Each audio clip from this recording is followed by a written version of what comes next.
Hi అండి. అందరికీ నమస్కారం. Welcome back to our channel. ఈరోజు మన ఛానల్‌లోని మష్రూమ్ కర్రీ ఎలా ప్రిపేర్ చేసుకోవాలో చూపించబోతున్నానండి. దీనికోసం ముందుగా ఒక కళాయి పెట్టుకొని దానిలో సరిపడా ఆయిల్ వేసి 2 మీడియం సైజు ఆనియన్స్‌ని ఇలా ముక్కలుగా కట్ చేసి వేసుకోవాలండి. అలాగే ఒక 3 వరకు పచ్చిమిరపకాయలు కూడా వేసి ఒకసారి అంతా బాగా కలుపుకోవాలి.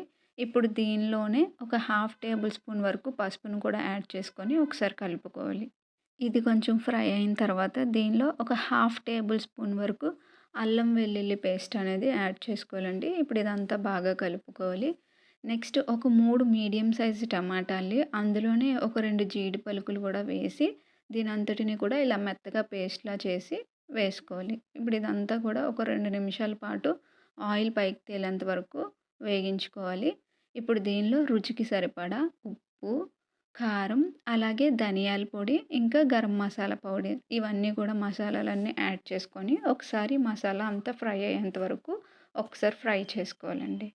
నెక్స్ట్ దీనిలోనే ముందుగానే మష్రూమ్స్‌ని క్లీన్ చేసి ఇలా ముక్కలుగా కట్ చేసి పెట్టుకోవాలండి.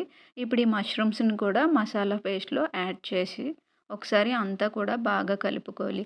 ఇప్పుడు ఈ మసాలా అంతా కూడా మష్రూమ్‌కి బాగా పట్టేంత వరకు ఒక 2 నిమిషాల పాటు కలుపుకొని ఉంచాలి.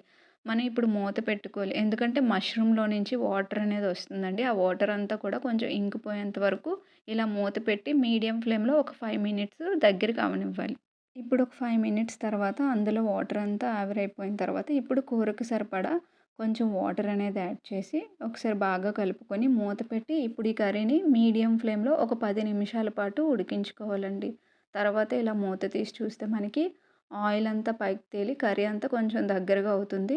ఇప్పుడు ఇందులోనే సన్నగా కట్ చేసి పెట్టుకున్నటువంటి కొంచెం కొత్తిమీర కూడా వేసుకొని కూరని దింపేసుకోవటమే. ఎంతో రుచికరమైన అలాగే వెజిటేరియన్స్ కూడా ఇష్టపడే మష్రూమ్ కర్రీ రెడీ.